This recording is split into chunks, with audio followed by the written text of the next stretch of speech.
Éxodo 33, versículo 18. Vamos a continuar con nuestra serie La redención de Dios.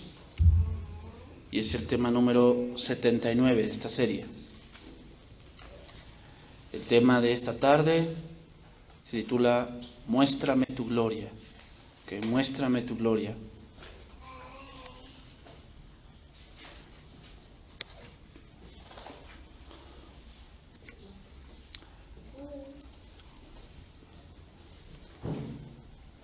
Vamos a entender en esta tarde, hermanos, a qué se refiere. Que hemos visto algunas frases que se utilizan mucho, por decir, ya estudiamos lo que es que tu presencia está en este lugar, ya entendimos a qué se refiere. Pero también esta frase es utilizada a veces en varias sesiones de alabanza y obviamente generalmente son utilizadas por la doctrina pentecostal. La doctrina pentecostal, hermanos, es una doctrina que no es muy antigua. Surgió de la parte, obviamente, de Hechos 2. Ellos creen mucho en lo que es la llenura del Espíritu Santo. Ellos tienen en parte, basándose en versos de Hechos, que es el libro en donde más ellos cimentan su doctrina. Una de ellas es que todo aquel que tiene llenura del Espíritu Santo tiene que hablar en lenguas. Otra parte que ellos tienen es el bautismo de Jesús. Tienen esa parte ellos, los pentecostales. Y piensan que si no has sido bautizado por ese bautismo, tus pecados no han sido perdonados. Y se basan en versos de Hechos. Bueno, pero no nos vamos a meter en ese punto. Pero ¿qué es que Dios te muestre su gloria? ¿Es que a lo mejor el cuarto se ilumine y de pronto veas una luz blanca y de pronto veas grandes maravillas o grandes visiones de tal vez del infierno, del cielo, de alguna revelación extraordinaria a la Biblia, cosas así? Hay que ver a qué se refiere esto. Bueno, dice Éxodo 33, 18. Él entonces dijo, aquí está hablando Moisés, dice, te ruego que me muestres tu gloria. Y le respondió Jehová, yo haré pasar todo mi bien delante de tu rostro, y proclamaré el nombre de Jehová delante de ti. Y tendré misericordia del que tendré misericordia, y seré clemente con el que seré clemente. Dijo más, no podrás ver mi rostro, porque no me verá hombre y vivirá. Y dijo aún Jehová, he aquí un lugar junto a mí, y tú estarás sobre la peña.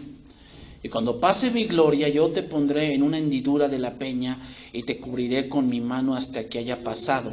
Después apartaré mi mano, y verás mis espaldas, mas no se verá mi rostro. Nos podemos imaginar, hermanos, la dimensión de la petición de Moisés. Muéstrame tu gloria. Hermanos, Moisés no era cualquier persona. No era alguien ignorante, ¿ok? Era alguien que de verdad conocía.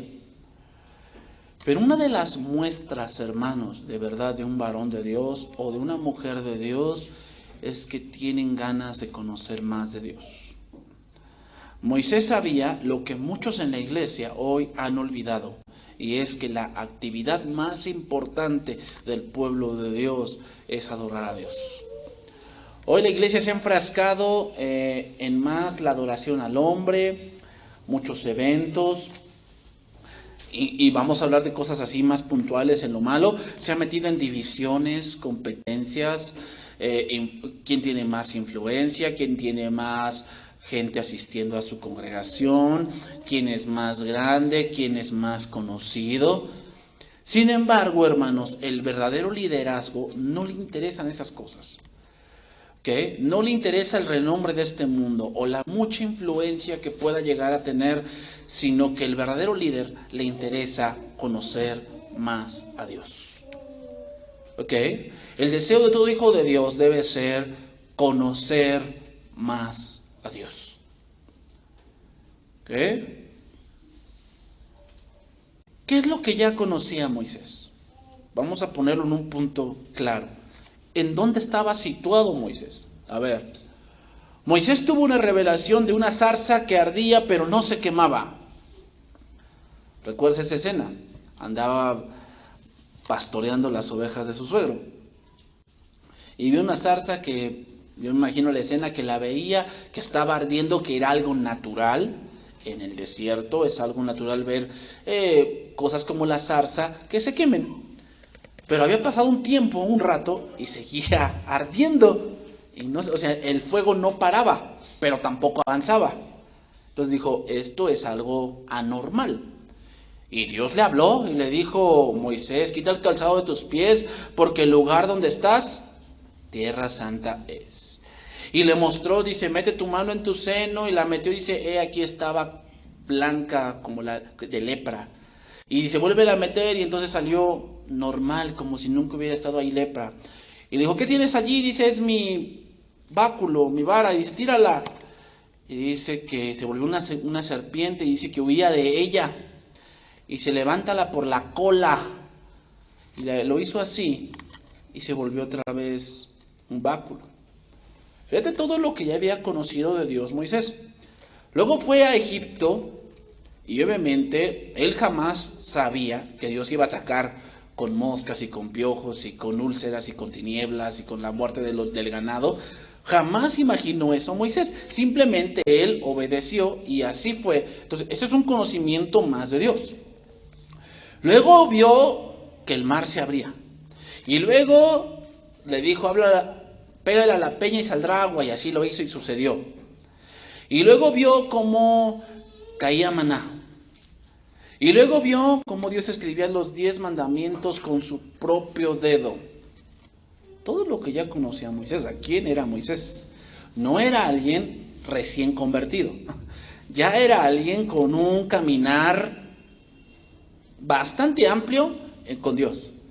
Y aún así, él se sentía un neófito. Y hermanos, eso es verdad. Cuando te pones a imaginar el océano de conocimiento de Dios, te vas a dar cuenta que no conoces nada. Y podremos oír muchos audios y podremos haber sido a la iglesia 50 años de tu vida, y aún así, si tú deseas conocer a Dios, sabrás que no sabes nada de Dios. Me refiero a no sabes nada de Dios, es que ¿qué se compara tu conocimiento que tienes en 10 años con un Dios eterno? Es nada, es nada. Ahora, te voy a mencionar algunas experiencias maravillosas y espectaculares que vivieron los hombres de Dios, para llegar a un punto claro, hermanos. Vamos a leer un ejemplo, pero te voy a mencionar otros. ¿Qué me dices de Elías?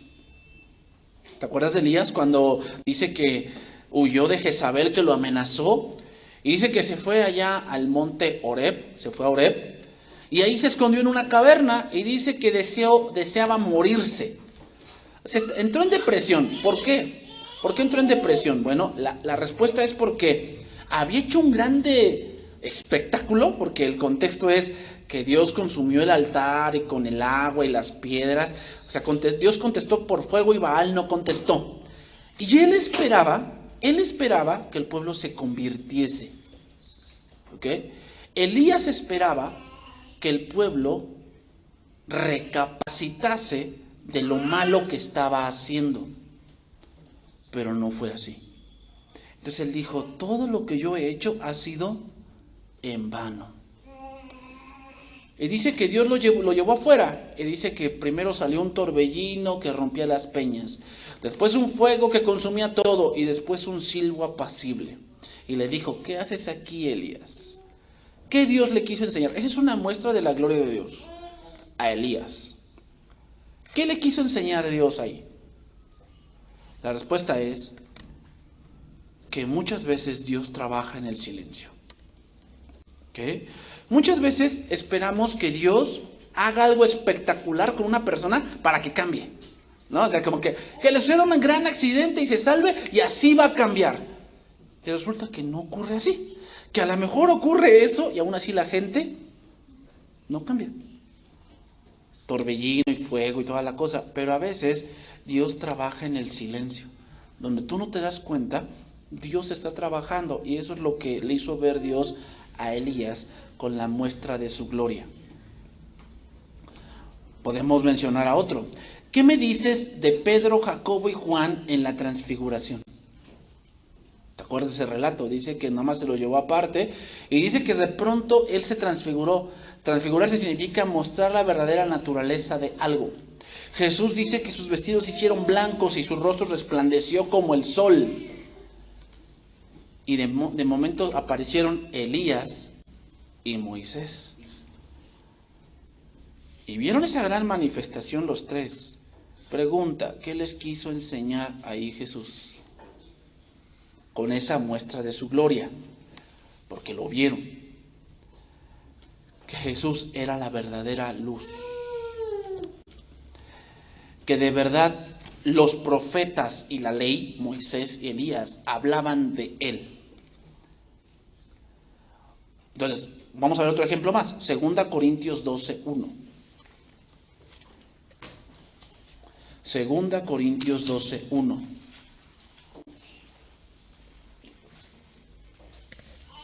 Ya te mencioné dos ejemplos. Vamos a ver un tercero. Para llegar a un punto, hermanos. Vamos a llegar a un punto. ¿Tú le puedes pedir a Dios, muéstrame tu gloria?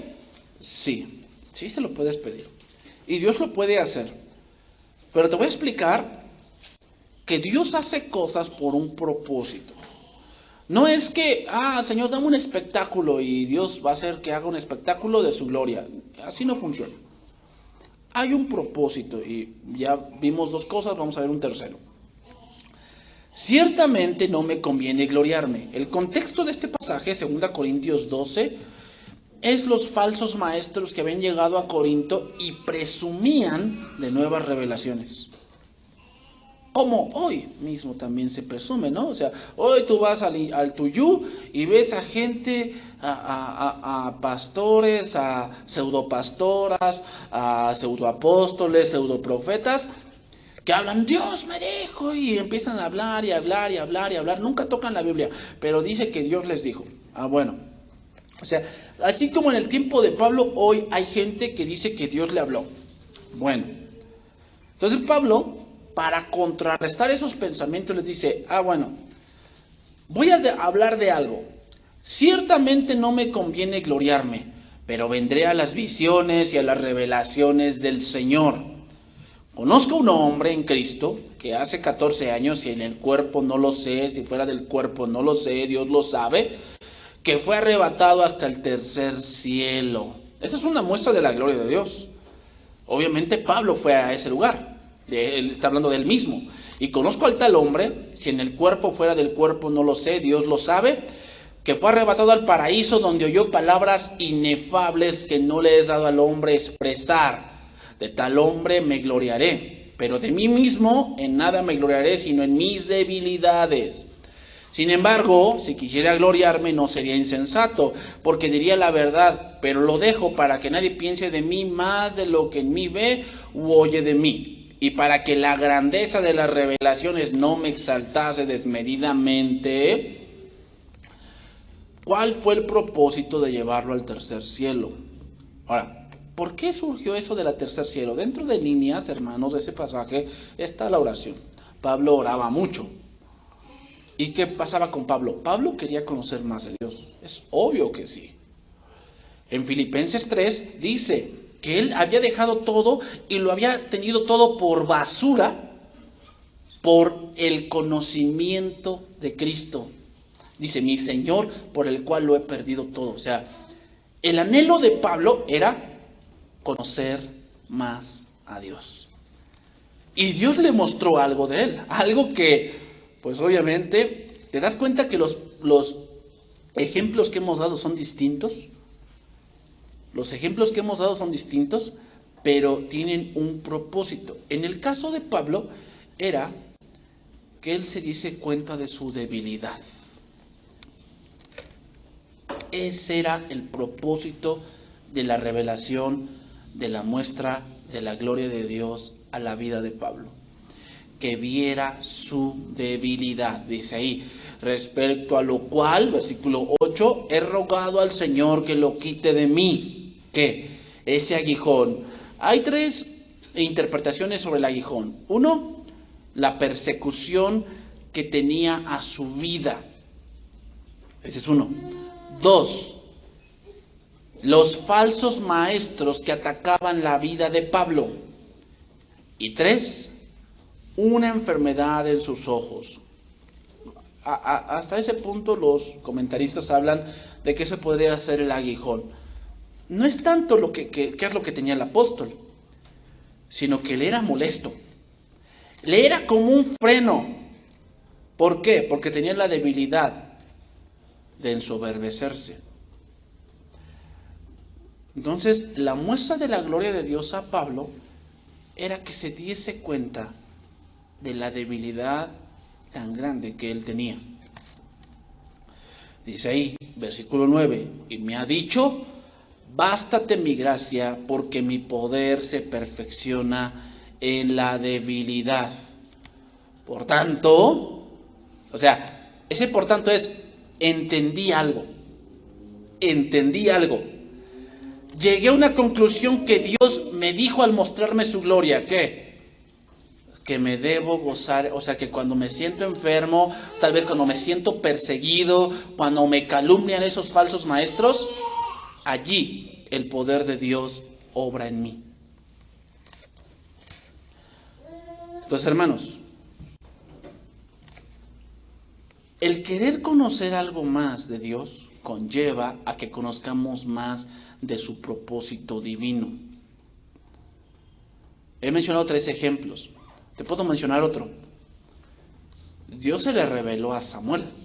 ¿Recuerdas ese pasaje? Primera de Samuel, capítulo 3.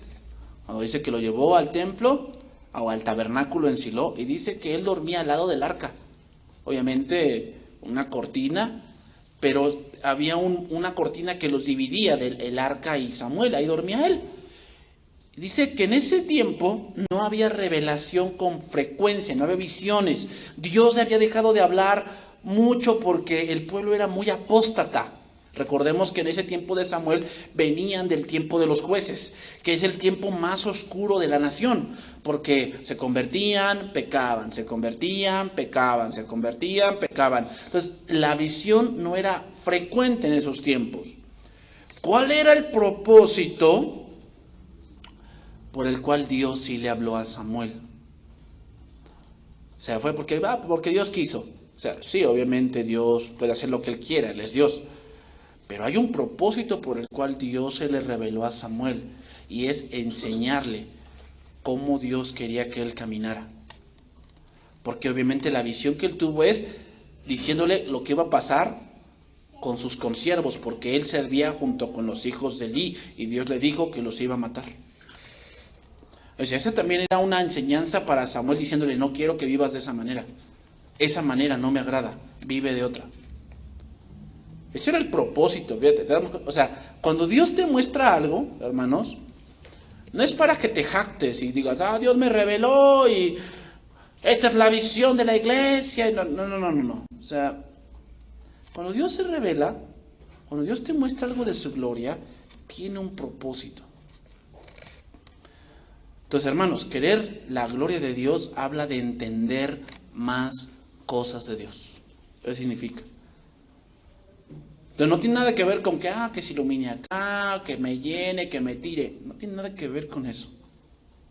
Cuando decimos aquí, Señor, muéstranos tu gloria, significa queremos conocerte más. Porque entendemos que lo poco que conocemos no se compara a lo que tú eres. Pero hoy en día es increíble, ¿verdad? Gente que va a la iglesia no desea esto. No desea conocer más de Dios. Es más, muchos dicen que ya conocen todo, que ya lo leyeron todo. Y se atreven casi a poner en tela de juicio la misma palabra de Dios porque no encaja con el pensamiento que ellos tienen. Cuando Moisés anhelaba conocer más. Y como te dije, ¿quién era Moisés? Vamos a comenzar, ¿no?, a estudiar ahí. Éxodo 33, 18. Éxodo 33, 18.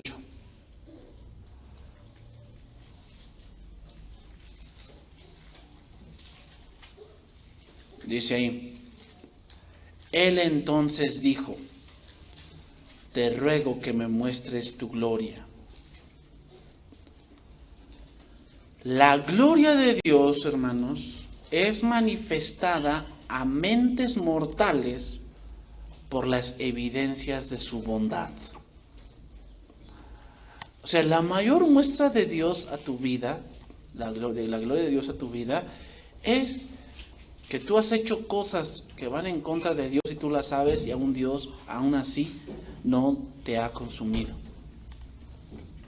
Es una de las mayores muestras de la gloria de Dios.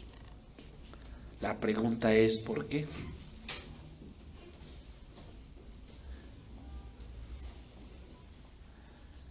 Moisés había experimentado la bondad de Dios, pero Moisés quería conocer más la profundidad de la misericordia de Dios.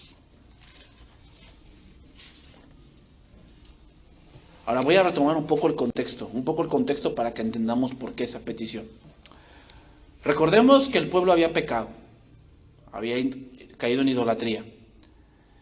Y de pronto Dios le dice que su presencia no iría con ellos, que enviaría un ángel delante de ellos, pero que su presencia no iría con ellos porque los iba a consumir. Entonces dice que Moisés puso una tienda afuera y le llamó el tabernáculo de reunión. Moisés salía a hablar al tabernáculo. Y en una de esas, en el versículo 15 dice esto, Éxodo 33:15. Y Moisés respondió, si tu presencia no ha de ir conmigo, no nos saques de aquí. O sea, el líder sabe que ¿qué es lo más importante? Lo más importante es la presencia de Dios, hermanos. Es decir, podremos hacer grandes cosas y grandes eslogans y tener mucha presencia en las redes sociales y tener mucha presencia en el internet y mucha presencia en la sociedad y tener espectaculares y un buen un auditorio, todo lo que queramos. Pero si Dios no está, todo lo demás no importa. Es otra cosa que debemos entender. Tú podrás hacer muchos planes, pero si Dios no está allí, tus planes van a fracasar.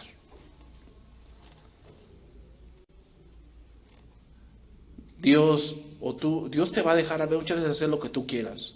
Sí, lo va a permitir. No es porque no pueda detenerte, sino porque sabe que en el cumplimiento de tus planes tienes la penitencia. Dios lo sabe. Y Dios a muchos les ha dicho, sábete que si tú haces eso, yo no estoy contigo. Lo haces tú. Te vas tú. Ah, ¿quieres irte para allá? Ah, sí, yo me quiero ir a los Estados Unidos. Dios me dijo. Ah, sí, te dijo que te fuera a Estados Unidos. Sí, me dijo que fuera de mojado. Hasta conocí el coyote rápido. El coyote me lo puso al lado. No, ese no fue Dios. Tú piensas que Dios quiere que abandones todo. Sí, yo pienso que sí. Bueno, te puedes ir, pero Dios no va contigo. Dios no va contigo. Te vas solo. Por eso dijo eso Moisés. Si no va tu presencia conmigo, no nos saques de aquí.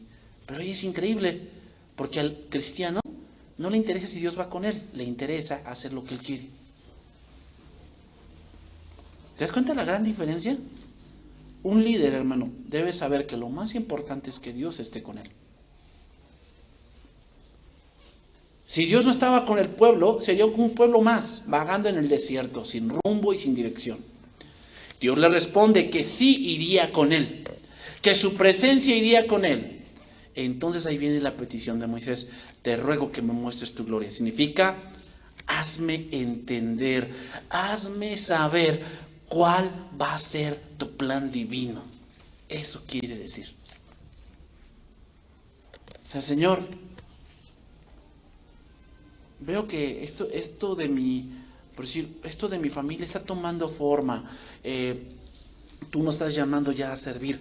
Hazme entender cuál es tu voluntad para esto. Eso es, muéstrame tu gloria. Eso significa, quiero conocer más de tu carácter. Quiero conocer más de tu justicia. Quiero conocer más de tu bondad. Eso es, muéstrame tu gloria. O sea, no tiene nada que ver con cosas de que, ay, pues quiero ver un muerto resucitar. ¿Y Dios lo puede hacer? Sí, pero ¿en qué te va a cambiar eso? ¿En qué te va a decir, no, ahora ya hace el propósito por el cual que pues ya si me muero, alguien me va a resucitar? Sí, vamos a resucitar en el día postrero, pero ese no es el propósito por el cual, ni esa es la muestra de la gloria de Dios. La mayor muestra de la gloria de Dios, hermanos, es como Dios obra en tu vida. Entonces Dios le respondió, versículo 19. Él le respondió: yo haré pasar todo mi bien delante de tu rostro y proclamaré el nombre de Jehová delante de ti. Y tendré misericordia del que yo tendré misericordia y seré clemente para con el que seré clemente. ¿Cómo sería esta manifestación de la gloria de Dios? La manera sería que Dios los introduciría a la tierra prometida. Es decir, la mayor muestra de la gloria de Dios dentro de este contexto es que Dios no consumió al pueblo. ¿Por qué propósito no lo consumió? Por su nombre. Por eso dice, y proclamaré el nombre de Jehová delante de ti. Hermanos, el pueblo entró a Canaán no por las obras del pueblo. No habría esto de Dios meterlos a Canaán porque el pueblo fuese muy bueno o porque lo mereciera, sino porque estaba en juego su nombre. Por eso dice, tendré misericordia del que tendré misericordia y seré clemente del que yo quiera. ¿Qué quiere decir esto? Significa que es en los términos de Dios. La misericordia de Dios está disponible para todos. La clemencia, la bondad, la paz, la salvación de Dios está disponible para todo aquel que cree. Esa es la condición.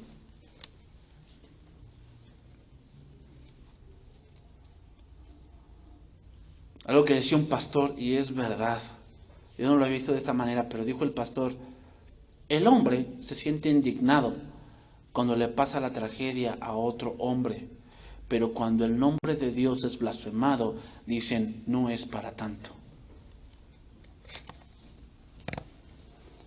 Si así le pasa algo a mi hijo, Dios, ¿dónde estás? Pero si su hijo ofende a Dios, no es para tanto. No, nadie salió lastimado. Nadie salió lastimado, ¿o sí? ¿Cómo no? ¿Ofendió a Dios? Bueno. Pero si ofendieran a otro hombre, si otro hombre saliera perjudicado, ahí sí, Dios, ¿dónde estás?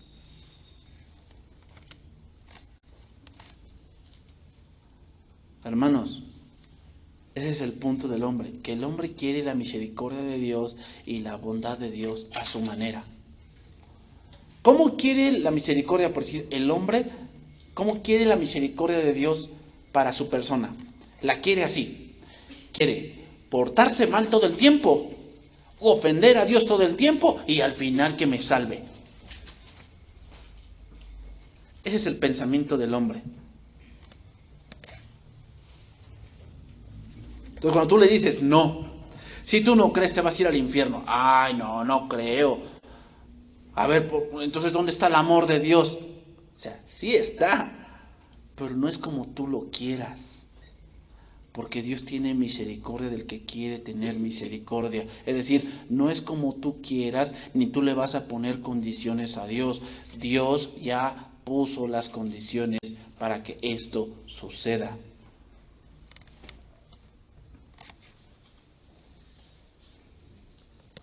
Hermanos, la gloria de Dios habla más de ella en lo que se veía en ese momento.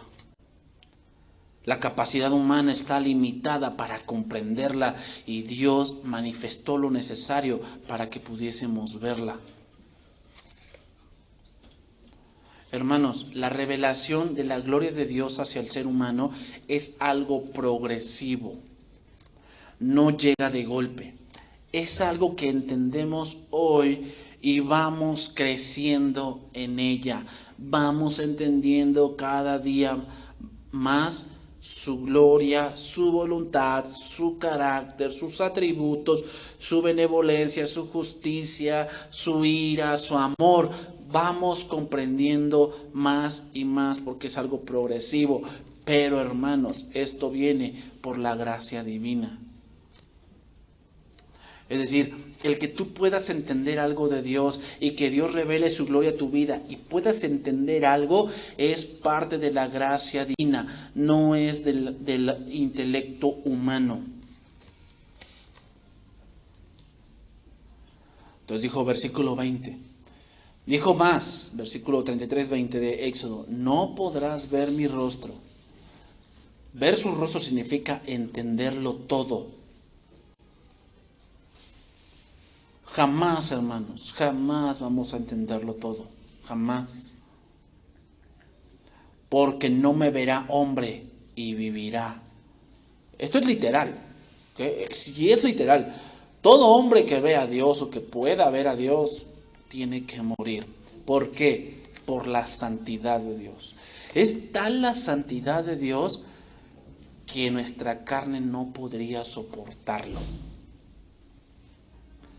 Por eso el atributo que más se ensalza es su santidad. Santo, santo, santo. Es más, es tanta la santidad de Dios que aún los querubines con unas alas cubren sus rostros.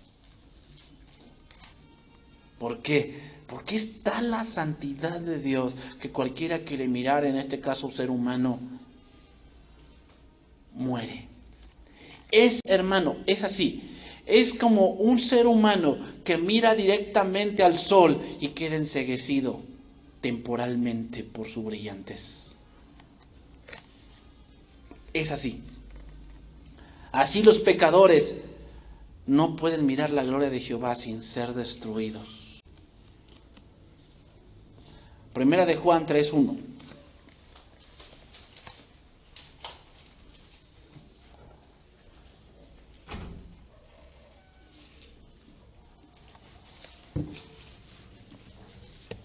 Primera de Juan 3:1. Dice ahí: mirad cuál amor nos ha dado el Padre para que seamos llamados hijos de Dios. Por esto el mundo no nos conoce, porque no le conoció a Él. Amados, ahora somos hijos de Dios. Fíjate bien cómo dice. Ahora somos hijos de Dios. Estamos en una posición. Y aún no se ha manifestado lo que hemos de ser. ¿Qué significa esto? Que aún no nos queda muy claro cómo va a ser. A ver, ¿cómo yo te podría explicar la transformación del cuerpo? A ver, pregunta, ¿por dónde va a iniciar? ¿Por la cabeza o por los pies? Cuando se junte el cuerpo, ¿por dónde se va a juntar primero? ¿Las uñas o los huesos primero o las células primero? ¿Qué se va a juntar primero? Son cosas que no lo sé. A ver, y aquellos que ya murieron hace millones de años, que ya su cuerpo está hecho polvo, ¿será el mismo polvo o Dios va a agarrar otro polvo cualquiera y los va a juntar? Aún no sé, o sea, no sabemos esas cosas, no lo sabemos todo. Pero sabemos que cuando Él se manifieste, aquí se manifieste se refiere a la segunda venida de Cristo, seremos semejantes a Él. ¿Qué quiere decir semejantes a Él?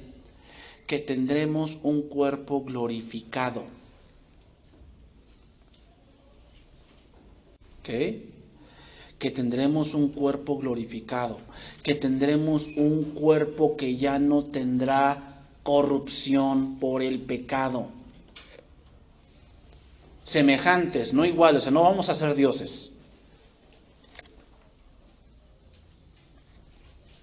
Y dice ahí, porque le veremos tal como Él es. Es decir, en ese momento, cuando seamos transformados, hermanos, entenderemos todo en el sentido de la salvación, no todo en el sentido de la sabiduría de Dios. No vamos a tener la sabiduría de Dios en ese momento. O sea, no lo vamos a saber todo. Vamos a saber todo en el punto de nuestra redención, nuestra justificación, nuestra salvación, pero no vamos a saber todo como Dios lo sabe.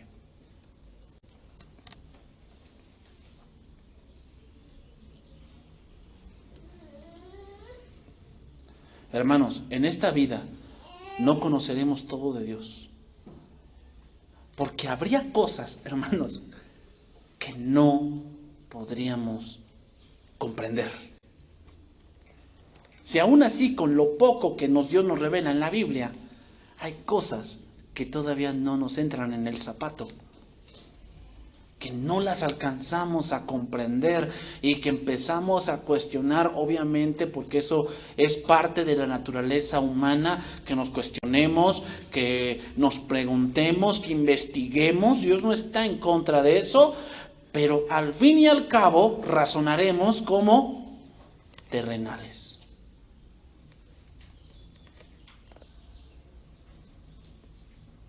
Hermanos, como dice la palabra, sus pensamientos no son nuestros pensamientos, ni sus caminos nuestros caminos. Es literal, hermanos, que si viéramos a Dios, moriríamos. Por eso este cuerpo debe vestirse de inmortalidad, para que así podamos comprender más.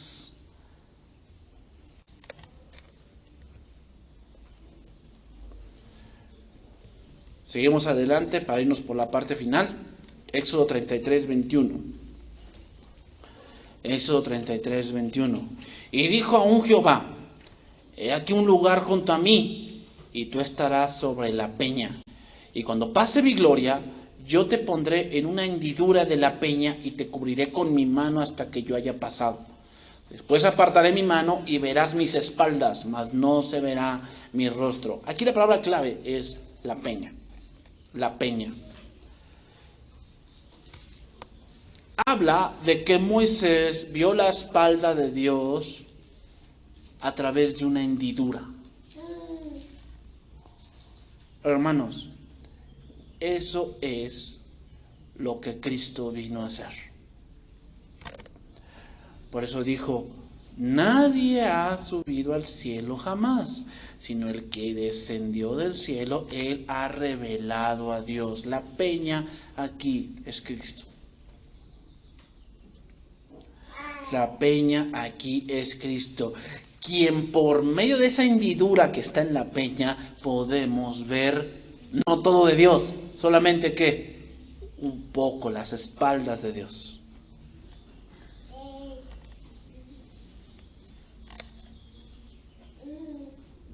Y lo que pudo ver Moisés es difícil de describir. Pero al decir las espaldas significa el reflejo de la gloria de Dios. Eso significa. Es decir, el Señor le reveló a Moisés un poco para esa situación. Un poco para esa situación. No le reveló todo. El único que tuvo la plena llenura del Espíritu todo el tiempo, ese fue Jesús. Él de verdad conocía todo porque Él es Dios. Pero todos los hombres, todos, desde Abraham, desde Adán, hasta Pablo y hasta nuestros días, solo conocemos que un poco de Dios. Solamente un poco. Entonces, hermanos, la única manera de ver la gloria es a través de Jesucristo. No hay otra manera. O sea, aquel que de verdad quiera conocer a Dios, aquel que de verdad quiera saber los designios de Dios, aquel que de verdad quiera ver un poco del propósito de Dios, tiene que ser por Jesucristo. No hay otra manera, porque esa es la peña. Hebreos 1:3. No hay otra manera. Hebreos 1:3.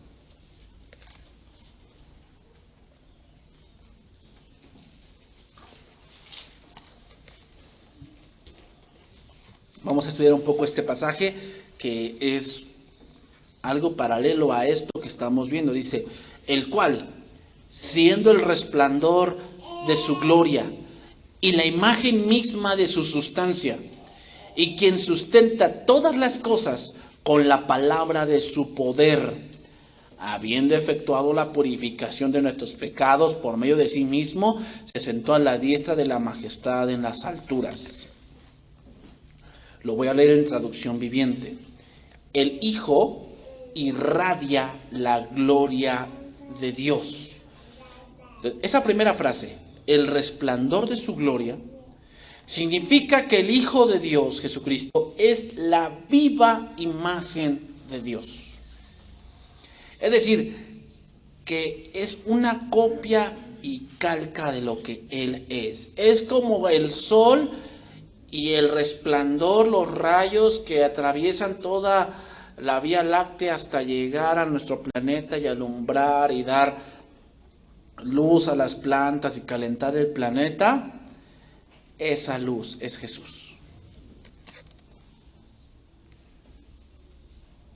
Es decir, todo lo que es Dios, su imagen, su carácter, sus atributos, sus elementos, todo lo que es Dios es Jesús mismo. Esa es la peña.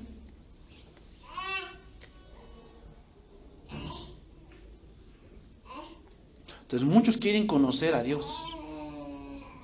Ve a los budistas, entran en grandes meditaciones, queriendo conocer la voluntad de Dios para su vida, darle sentido a su vida, pero no lo encuentran porque la única manera de ver eso es por la peña, y ese es Jesucristo. Dice Mateo 11:27, todas las cosas me fueron entregadas por mi Padre, y nadie conoce al Hijo sino el Padre, ni el Padre conoce a alguno sino el Hijo, y aquel a quien el Hijo lo quiera revelar. Lo quiera revelar. Es decir, si tú no te pones en la peña y ves por la hendidura de la peña, jamás verás la gloria de Dios. Jamás. Aquel que se acerca por otro lado solamente ve un muro. Pero no ve la gloria de Dios. Sigue diciendo Hebreos 1:3, el cual, siendo el resplandor de su gloria y la imagen misma de su sustancia.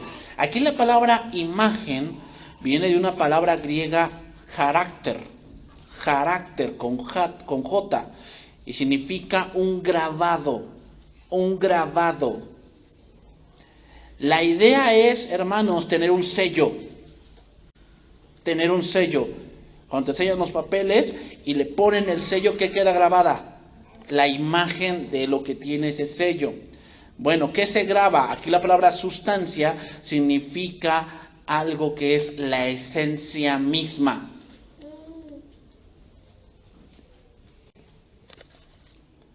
Es decir, Cristo es la perfecta representación de la esencia o sustancia de Dios. Es decir, Cristo tiene los mismos atributos, el mismo carácter, la misma forma de pensar, la misma forma de actuar que Dios mismo, porque Él es Dios. Eso significa, y la imagen misma de su sustancia. Por eso, ver por la peña es ver a Dios mismo. Y quien sustenta todas las cosas con la palabra de su poder. Hermanos, ver la gloria de Dios implica la palabra de Dios. Si alguien te dice, Dios me habló, Dios se me manifestó, y agrede las Escrituras, no es verdad que Dios le habló. Fue algo más que no es la peña. Porque si de verdad Dios le hubiera hablado, se conformaría a lo ya revelado. ¿Por qué? Porque la gloria de Dios tiene que ver con su palabra. Tiene que ver con su voluntad inerrante e irrefutable.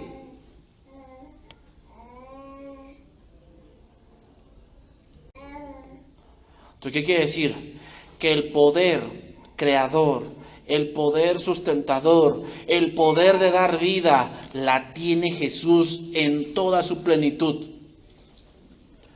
Cuando estuvo en la tierra con su palabra, mandó al mundo físico, que le dijo a los vientos, calla, enmudece, con su palabra. Cuando estuvo en el mundo físico, Los demonios decían: ¿qué tienes con nosotros, Jesús? ¿Has venido aquí para atormentarnos? Yo te conozco. Y le dijo: cállate y sal de él. Con su palabra sanó. Dice que cuando la suegra de Pedro estaba enferma, y se reprendió a la enfermedad. Y también con su palabra levantó a los muertos. Llegó con la hija de Jairo y le dijo: Talita Kumi, que significa: niña, a ti te digo, levántate. Con su palabra. Hermanos, esa es la gloria máxima de Dios. Que tú puedas entender la palabra. Esa es la gloria máxima. Tú cuando le pides: muéstrame tu gloria, Señor, significa: quiero entender más de tu palabra. Porque la gloria de Dios tiene que ver con la palabra de Dios, hermanos.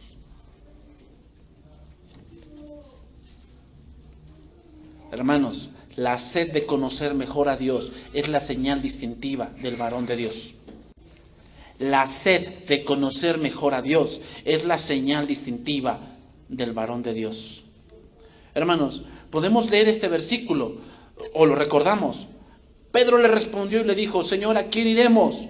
Solo tú tienes palabras de vida eterna. Sí, pero ¿no hay más para nosotros que meras palabras? Cuando estamos en situaciones muy difíciles, ¿dónde podemos ver la gloria de Dios? Ahí es donde tienes que decirle: Señor, muéstrame tu gloria. O sea, enséñame.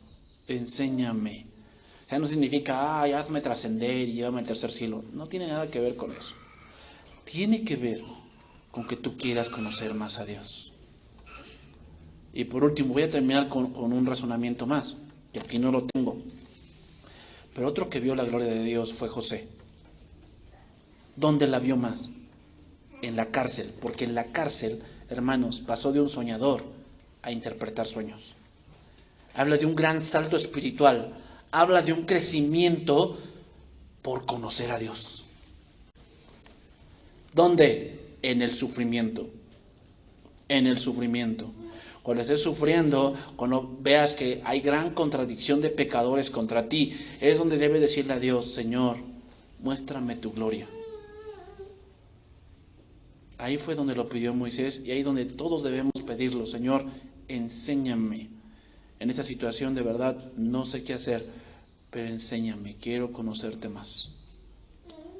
Entonces, hermanos, la sed de conocer mejor a Dios es la señal distintiva del varón de Dios. Amén. Que Dios bendiga su palabra, hermanos.